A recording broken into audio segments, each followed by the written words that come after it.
Anake sapa iki? Berapa mawon? Maria, iki kok ana bayi anake sapa iki? Apa sing ngomong? Kuwi anakku mawon. Lho kok anakku? Lah iki Beres mawon. Nek boten Yo diberes sing sabar. Mas nek kowe iki ndek sekolah mangkat. Gedene setahun. Cilik setahun, gedene 2 tahun, kowe iso mulih. Kuwi oleh gawean. Nek nek ora iso mulih, kuwi iki ora kok-kowe. Ana. Ya aku kelingan.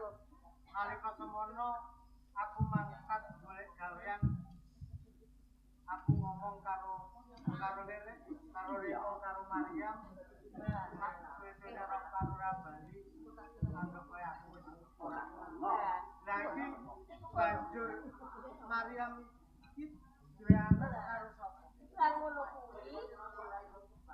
Lanjut dadi kunjungan anak sedulur ana ing tangga kene kabeh to. Lawah lah Endro tak jodoke karo Mariam. Endro bojone Mariam.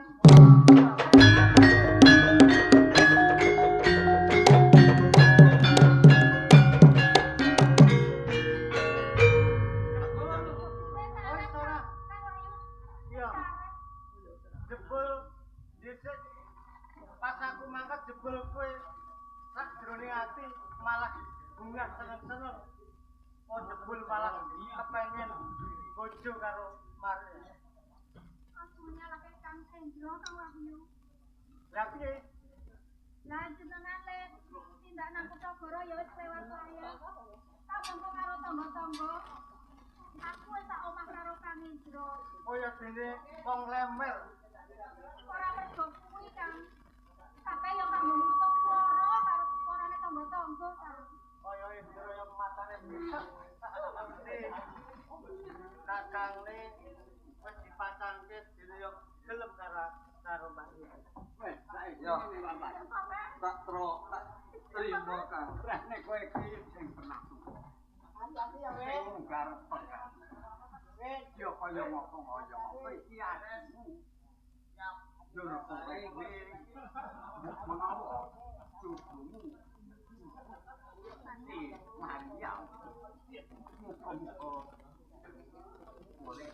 Ya itu. ya wis tak dodol aku pancen sing luput mergo aku nalika mangkat wis ngomong karo Endro sawah pinggir desa kono openono ning yo ora ngopeni karo Maria iki jebule diopeni aku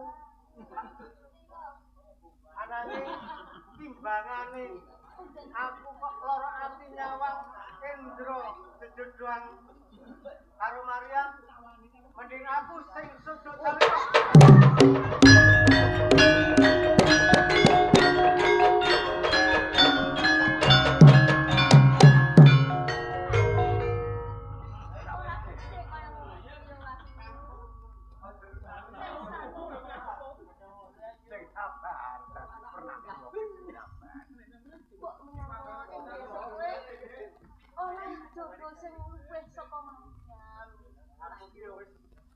Tresnaku karo Maria aku ngomong kucing men arep mulyaake Maria.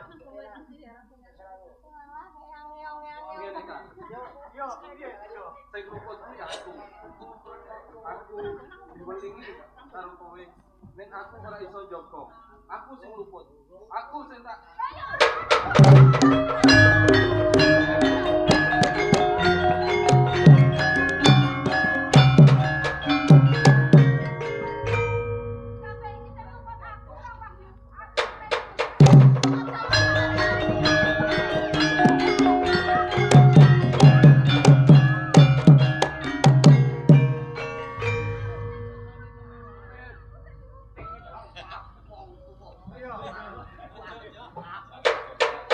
Yo.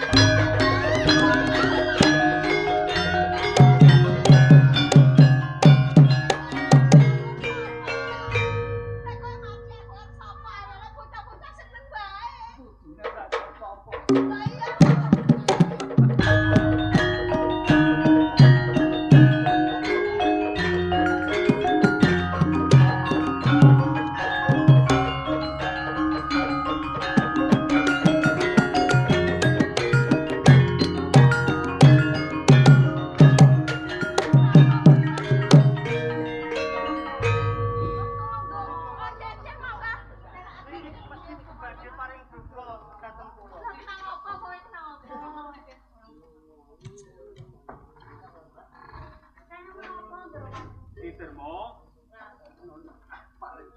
tekahku ning rembetan kene ora aweh kabar luwih dhisik marang sira lan warga ing rembetan kene aku njaluk ngapura ya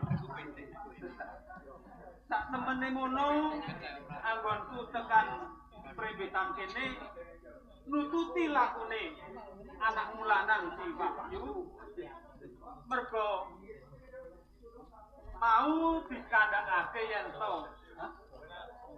seneng karo anakku wedok ning anakku ora gelem ning jebul malah kosok len diter kosok balene ngene sak temene sing seneng karo anakmu kuwi malah anakku wedok diretno asih Kula minangka seksine iki menika malah mapan.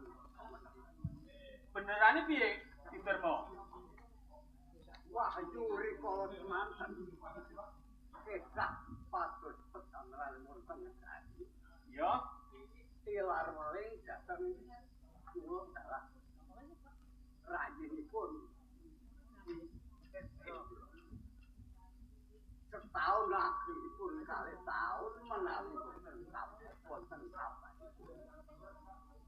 Ngendikan pun si Wahyu dipun anggap ken nganggep menika sampun wonten pun kelewat kali tahun. oh, Utana lajeng si Indra menika remen kaliyan pasanganipun si Wahyu mila kula ngaturaken panuwun matur nuwun rawuh dipun kados panjang temenggung menika nembe sami Prabu Diyasa cocok dinutup kula kaliyan si Wahyu. dadi lerek ing perkara iki kaya ngono to. Yen ngono saiki wis cetha. Wis jelas. Nek perkara iki pacangane Wahyu wis di Sampun sampun dadi bojone Indra. Mergo Wahyu le lunga saka prembetan kene wis sawetara wektu wis saka 2 taun. Yo ngene pancen. Mergo le labuh labet minangka prajurit ing Mentaram ki yo akeh gawean sing kudu diayahi. Iki ngene. Rebut cukup Ditermo. Aku tak nakoni karo si Wahyu. Wahyu, Maksud pundi dorong kowe wis ngerti dhewe yen to pacanganmu si Maryam wis dadi bojone adimu Yendra, mongko ya wis patutan. Mongko anakku wedok si Retnoasih tresna karo kowe. Yen upamane kowe dadi bojone Retnoasih dadi mantuku piye, Tru? Piye Wahyu? Iya kan? Kok kan jane ora tresno aku. Saiki pacanganmu wis dipek uang yuk kepiye to, Kakang? Monggo. Ayo ketemu to, Kang. Kadang pangajian panjenengan kula tamu. Piye iki Derma arep dia atur apa iki Derma?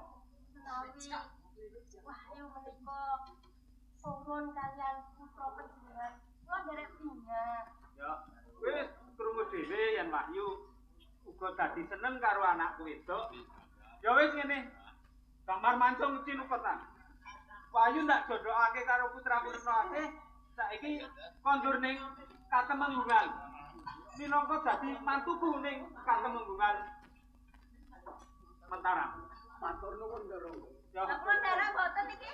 ya besok yen tak paharjo kowe kabeh sak sedulur-sedulurmu ning papan kene bakal tak regengake paharjo jaupe ingkang sinanganten antarane Wahyu karo putraku si Retnoasih. Oh, iki matur nuwun.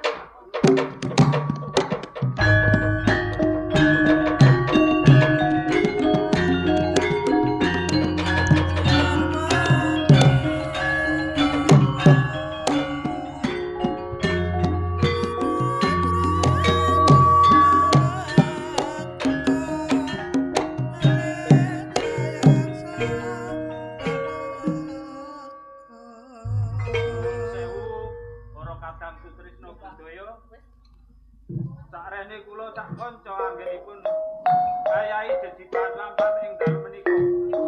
saking wiwitan pembukaan sampeyan wonten kekiraan salah lepasan nabi samudra pangsani matur